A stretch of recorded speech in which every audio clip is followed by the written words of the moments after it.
Hello everyone, welcome to JRF Adda. स्वागत है आप सभी का जेआरएफ अड्डा यूट्यूब प्लेटफॉर्म पे। एमएस सेट से रिलेटेड ऑफिशियल अपडेट है हमारे पास आ चुकी है।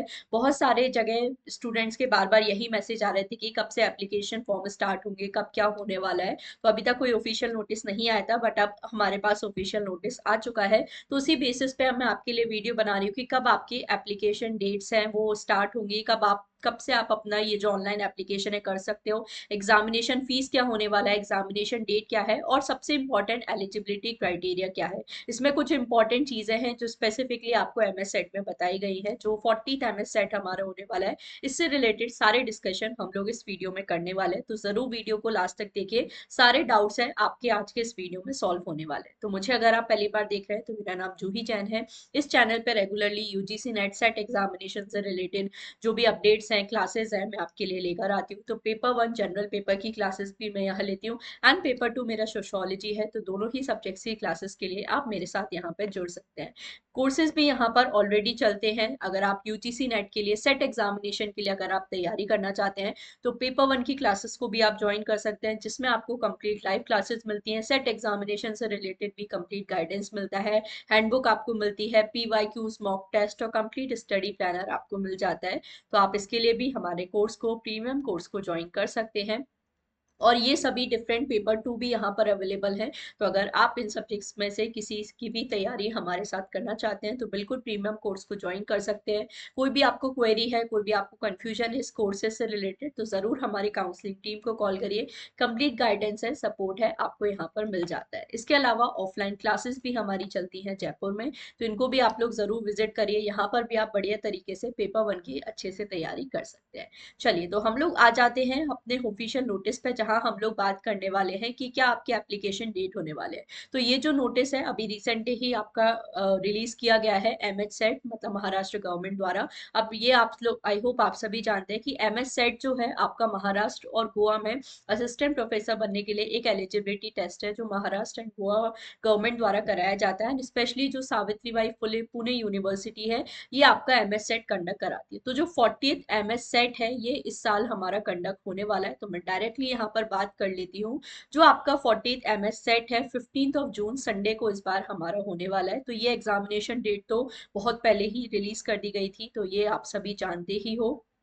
इसके अलावा अब जो मेन चीज है, आपके एप्लीकेशन फॉर्म कब से स्टार्ट होंगे। तो ऑनलाइन एप्लीकेशन का प्रोसेस यहाँ पे होने वाला है, एंड इसकी भी डेट हमें बता दी गई है। 24 फरवरी 11 AM से लेके 13 मार्च 2025 तक आपके जो ऑनलाइन एप्लीकेशन है चलने वाले हैं। 24 फरवरी से लेके 13 मार्च तक आपका ऑनलाइन एप्लीकेशन यहाँ पर चलने वाला है। इसके अलावा अगर आप लेट फी के साथ फॉर्म सबमिट करते हैं तो 500 यहाँ पे लेट फीस रहेगी, एंड 14 मार्च से लेके 21 मार्च 6 PM तक आप लेट फीस के साथ भी ऑनलाइन एप्लीकेशन फॉर्म फिल कर सकते हैं। इसके अलावा एग्जामिनेशन फीस क्या होगी, तो जो ओपन अनरिजर्व कैटेगरी है उसके लिए 800 यहाँ पे एग्जामिनेशन फी है, और बाकी जो भी रिजर्व कैटेगरीज है उसके लिए 650 यहाँ पे एग्जामिनेशन फी रखी गई है। बाकी एनुअल इनकम लिमिट वगैरह वो सारा आपको इस नोटिस में बताया गया है। तो फटाफट से मैं आपको बता देती हूँ। एप्लीकेशन डेट की बात करें तो 24 फरवरी 11 AM से लेके 13 मार्च 6 PM तक आपका जो एप्लीकेशन है चलना वाला है। पूरा जो एप्लीकेशन प्रोसेस है ऑनलाइन ही होगा,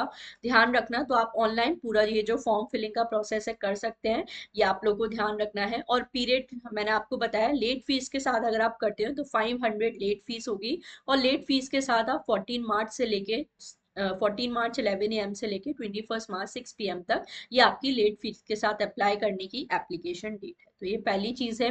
दूसरी चीज, एग्जामिनेशन फीस मैंने आपको बताया, ओपन या अनरिजर्व कैटेगरी से आप आते हैं, को बिलोंग करते हैं, तो 800 आपकी एग्जामिनेशन फीस रहेगी। बाकी जो रिजर्व कैटेगरी है, ये जो रिजर्व कैटेगरी, अब इंपॉर्टेंट चीज हमारे लिए ये है कि जो महाराष्ट्र और गोवा गवर्नमेंट द्वारा जो लिमिट यहाँ पे बताई गई है annual income non creamy layer की, ये आप लोगों को चेक करनी है, और इसके अकॉर्डिंग आपको देखना है कि आप रिजर्व कैटेगरी में आते हैं या नहीं। तो अगर रिजर्व कैटेगरी में आते हैं 650 यहाँ पे लेट फीस है। एक और मैं आप लोगों को बता देती हूँ एलिजिबिलिटी क्राइटेरिया, कि अगर किसी दूसरे स्टेट के आप स्टूडेंट हैं और आप एमएस सेट के लिए अप्लाई कर रहे हैं, फॉर एग्जाम्पल आप मध्य प्रदेश को बिलोंग करते हैं और आप महाराष्ट्र सेट के लिए अप्लाई करने के बारे में सोच रहे हैं, अगर आप मध्य प्रदेश में रिजर्व कैटेगरी में आते हैं तो फिर महाराष्ट्र में आप रिजर्व कैटेगरी कैटेगरी में नहीं कंसीडर किए जाएंगे।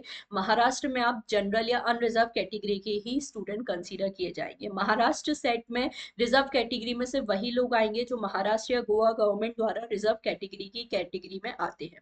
ठीक है, तो ये चीज आप लोग को देखना है। अभी मैं आप लोग को और भी ज्यादा बता दूंगी। और जो भी एप्लीकेशन फी आप पे कर रहे हैं उसका जरूर आप लोग को एक प्रिंट आउट लेके रख लेना है। बाकी जिस जिस कैंडिडेट ने एप्लीकेशन फी पे की है उनका जो लिस्ट है ये भी आपको ऑफिशियल वेबसाइट पे शो हो जाएगा। तो ये जनरल जनरल चीजें हैं। बाकी एग्जामिनेशन डेट और एग्जाम सेंटर्स कौन कौन से होने वाले हैं, तो 15 जून संडे आप लोगों का एग्जामिनेशन डेट है महाराष्ट्र सेट का। तो बिल्कुल टाइम नहीं है, अच्छे से अपनी प्रिपरेशन में लग जाइए। और एग्जामिनेशन सेंटर कहाँ होने वाला है, तो महाराष्ट्र सेट एग्जामिनेशन है महाराष्ट्र में ही कंडक्ट करवाया जाएगा। तो मुंबई, पुणे, कोल्हापुर, सोलापुर, अहिल्यानगर, नासिक, धुले, जलगांव, छत्रपति संभाजीनगर, नांदेड़, अमरावती, नागपुर, चंद्रपुर, गढ़चिरौली, रत्नागिरी, परभानी, नंदुरबार, पंजिम, गोवा में ये आपके एग्जामिनेशन सेंटर्स है। सिर्फ इन्हीं सेंटर्स पे या इन्हीं सिटीज में आपका जो महाराष्ट्र सेट है कंडक्ट करवाया जाएगा। तो ये चीज भी आप नोट डाउन कर सकते हो जब आप एप्लीकेशन फॉर्म फिल कर रहे हो। तो ये सारी चीजें भी देख लेना है कि कौन से एग्जाम सेंटर पे आप इजीली पहुंच सकते हैं।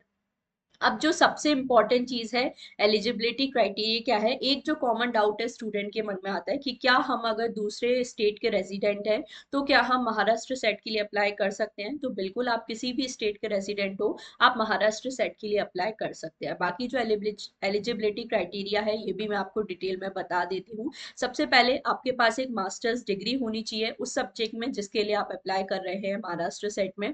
और ये जो आपकी डिग्री है अच्छे इंस्टीट्यूशन से सर्टिफाइड होनी चाहिए। दूसरा, जो कैंडिडेट्स हैं अगर आप रिजर्व कैटेगरी को बिलोंग करते हो तो यहाँ पर हम लोग देखें कि 50% मार्क्स आप लोगों के होने चाहिए। और अगर आप रिजर्व कैटेगरी को बिलोंग नहीं करते हैं तो फिर 55% मिनिमम आपके मार्क्स होने चाहिए पोस्ट ग्रेजुएशन में, तभी आप अप्लाई कर सकते हैं। एक जो बहुत कॉमन डाउट है स्टूडेंट के मन में आता है कि अगर हम अपने मास्टर फर्स्ट ईयर में है या फर्स्ट 2 सेमेस्टर में है तो क्या हम अप्लाई कर सकते हैं। तो महाराष्ट्र सेट के लिए क्लियरली मेंशन है the candidates who are studying in the first year of 2 years masters course or in first 2 semesters of a 4 semester course of master degree or studying in the fourth year or fifth year integrated master's course are not eligible to appear for this test। अगर आप अपने masters first semester में है first year में है तो आप बिल्कुल इस महाराष्ट्र सेट के लिए अप्लाई नहीं कर सकते। तो फर्स्ट 2 सेमेस्टर में अगर आप हो तो आप महाराष्ट्र सेट के लिए अप्लाई नहीं कर सकते हैं। अगर आप अपना मास्टर्स डिग्री परस्यू कर रहे हैं फाइनल ईयर में अगर आप हो, फाइनल एग्जामिनेशन आपने दे दिया है, रिजल्ट अगर आपका वेटेड है तो बिल्कुल आप इस टेस्ट के लिए अप्लाई कर सकते हैं। बट जो फर्स्ट ईयर में है वो यहाँ पे महाराष्ट्र सेट के लिए अप्लाई नहीं कर सकते। तो ये चीज ध्यान रखनी। और ये जो कैंडिडेट्स हैं जो फाइनल ईयर में एग्जामिनेशन देते हैं जिनका रिजल्ट अभी अवेटेड है वो प्रोविजनली एडमिट किए जाएंगे। और जब उनका मास्टर्स कंप्लीट हो जाता है विद 55% मार्क्स अगर वो जनरल कैटेगरी से हैं और 50% मार्क्स अगर वो रिजर्व कैटेगरी से हैं तभी वो अप्लाई बाद में हमारा क्वालिफाइड कंसीडर किए जाएंगे। और अगर उनके रिक्वायर्ड परसेंटेज ऑफ मार्क्स नहीं आते हैं तो वो डिस्क्वालीफाई कंसीडर किए जाएंगे। ठीक है। दूसरी चीज, रिजर्वेशन पॉलिसी मैंने आपको बताया महाराष्ट्र और गोवा गवर्नमेंट के लिए ही अप्लाई होगी। Only there candidates can avail reservation benefits. जैसे मैंने आपको बताया कि अगर आप अदर किसी स्टेट के रेसिडेंट है और आप अपनी स्टेट में रिजर्व कैटेगरी में आते हैं, फॉर एग्जाम्पल आप मध्य प्रदेश या किसी भी महाराष्ट्र को छोड़कर किसी भी अदर स्टेट को आप बिलोंग करते हैं और आप अपनी स्टेट में अगर रिजर्व कैटेगरी में आते हैं तो आपके स्टेट का जो रिजर्वेशन पॉलिसी है महाराष्ट्र में एमएस सेट में अप्लाई नहीं होगा। ये जो रिजर्वेशन वाला बेनिफिट है सिर्फ महाराष्ट्र और गोवा के रेसिडेंट्स को ही मिलेगा। ये भी आप लोग को ध्यान रखना है। तो जो भी दूसरे स्टेट के कैंडिडेट्स एमएस सेट के लिए अप्लाई करने वाले हैं आपको ओपन या फिर जो अनरिजर्व कैटेगरी है इसी में ही अप्लाई करने होगा महाराष्ट्र सेट के लिए। ठीक है। नेक्स्ट इंपॉर्टेंट चीज, कैंडिडेट्स सिर्फ अपना जो पोस्ट ग्रेजुएशन का सब्जेक्ट है उसी में ही अपियर कर सकते हैं सेट एग्जामिनेशन के लिए। जैसे अगर आप कॉमर्स से हैं तो आपने एमकॉम किया होगा, एमकॉम अगर आपने किया है तो कॉमर्स में आप अप्लाई कर सकते हैं। एमएससी आपने किया एनवायरमेंटल साइंस में तो एनवायरमेंटल साइंस के लिए अप्लाई कर सकते हैं। सिंपली आपको अपना जो पोस्ट ग्रेजुएशन का सब्जेक्ट है उसी में अप्लाई करना है। अगर आपका पोस्ट ग्रेजुएशन का सब्जेक्ट इस लिस्ट में इंक्लूडेड नहीं है तो फिर आप जो रिलेटेड और इक्विवेलेंट सब्जेक्ट है उसमें आप अपियर कर सकते हैं। ठीक है। नेक्स्ट इंपॉर्टेंट चीज, आपको कोई भी जो अपना सर्टिफिकेट है या डॉक्यूमेंट है सेंड करने की जरूरत नहीं है, बाद में कभी आपसे मांग लिया जाए तो वो चीज अलग है। अब देखो, एक और बहुत ज्यादा इंपॉर्टेंट अपडेट है जो यहाँ पर स्पेसिफिकली मेंशन है, नोटिस में आपको लिखा हुआ है, the candidate who has already qualified SET in a subject will not be allowed to appear again for SET in the same subject. तो ऐसे कैंडिडेट जिन्होंने ऑलरेडी सेट क्वालिफाई किया है, आप फिर से सेम सब्जेक्ट में अप्लाई नहीं कर सकते। जैसे आप सोशोलॉजी से हैं, आपने ऑलरेडी सोशियोलॉजी सब्जेक्ट में एमएस सेट क्वालिफाई किया है, तो आप वापस से सेट एग्जामिनेशन के लिए अपियर नहीं होंगे सोशियोलॉजी सब्जेक्ट में। आप किसी और सब्जेक्ट में दे सकते हैं, बट अगर आपने एक बार सोशियोलॉजी से क्वालिफाई कर लिया है तो आप सेम सब्जेक्ट में वापस अपियर नहीं हो सकते सेट एग्जामिनेशन के लिए। ये ध्यान रखना है, बहुत ज्यादा इंपॉर्टेंट है, ये चीज जरूर नोट डाउन कर लीजिए। और आप अगर सेट के लिए अप्लाई कर रहे हैं तो यहाँ पे कोई भी अपर एज लिमिट नहीं है, बाकी यहाँ पे यूजीसी के रूल्स के अकॉर्डिंग काम चलता है। तो ये सारी जनरल इन्फॉर्मेशन है, देख सकते हो। तो आई होप सारे जो डाउट्स हैं आप लोगों के क्लियर है एलिजिबिलिटी क्राइटेरिया से रिलेटेड। बाकी आपको कोई भी इंफॉर्मेशन चाहिए महाराष्ट्र सेट से रिलेटेड, तो एमएस सेट का जो ऑफिशियल वेबसाइट है सावित्रीबाई फुले यूनिवर्सिटी का, यहाँ पर आप लोग जा सकते हैं और सारे जो भी चीजें देख सकते हैं, जैसे एलिजिबिलिटी क्राइटेरिया। आपको अगर प्रीवियस क्वेश्चन पेपर चाहिए तो वो भी आप यहाँ पर दे सकते हो, उनके आंसर कीज भी अवेलेबल हैं, तो इनके अकॉर्डिंग आप अच्छे से प्रैक्टिस कर सकते हो। अपडेटेड सिलेबस, एग्जामिनेशन स्कीम, सब कुछ आप देख सकते हो। तो बिल्कुल जो यूजीसी नेट वाला पैटर्न है उसी पैटर्न पे हमें यहाँ पर तैयारी करनी है। जिस तरह से यूजीसी नेट में दो पेपर्स होते हैं, एक आपका जनरल पेपर होता है जिसमें 50 क्वेश्चन होते हैं, पर क्वेश्चन 2 मार्क्स, तो 100 मार्क्स का। और आपका जो सब्जेक्ट पेपर होता है जिसमें 100 क्वेश्चंस होते हैं और 200 मार्क्स का ही होता है, तो टोटल 300 मार्क्स का आपका ये सेट एग्जामिनेशन होता है।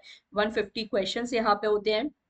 एग्जामिनेशन का मोड क्या है, तो ऑफलाइन आपका एग्जामिनेशन होता है, मतलब ओएमआर बेस्ड हमारा ये एग्जामिनेशन होता है पेपर पेन मोड में, बट जो एप्लीकेशन प्रोसेस है वो ऑनलाइन होता है।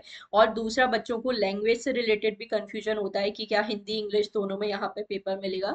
तो महाराष्ट्र स्टेट का सेट एग्जामिनेशन है तो आपको यहाँ पे इंग्लिश में क्वेश्चंस मिलेंगे, प्लस यहाँ पर आप लोगों को मराठी में क्वेश्चन मिलने वाले हैं, हिंदी में यहाँ पर आप लोगों को क्वेश्चन नहीं अवेलेबल होंगे। तो जो भी स्टूडेंट्स अप्लाई करना चाहते हैं महाराष्ट्र सेट में, जल्दी से कर दीजिए, फॉर्म फिलिंग आपकी स्टार्ट हो जाएगी 24 से। और कोई भी आपको कंफ्यूजन है महाराष्ट्र सेट की अप्लाई करने से रिलेटेड और कुछ भी आपके डाउट हैं, जरूर आप मुझे कमेंट सेक्शन में बता सकते हैं। बाकी मैंने पूरे चैनल पे आपके लिए बहुत सारे ऐसे वीडियोस बनाए हैं सेट एग्जामिनेशन से रिलेटेड, तो कोई भी ऐसा स्टूडेंट है जिन्हें बिल्कुल जानकारी नहीं है सेट एग्जामिनेशन के बारे में, तो आप जरूर इस प्लेलिस्ट को विजिट करिए, चैनल को सब्सक्राइब कर लीजिए। प्लेलिस्ट सेक्शन में जब आप जाएंगे तो सेट एग्जामिनेशन की प्लेलिस्ट आपको मिल जाएगी और सारी जो भी इंफॉर्मेशन है सेट एग्जामिनेशन से रिलेटेड वो आपको यहाँ पर मिल जाती है।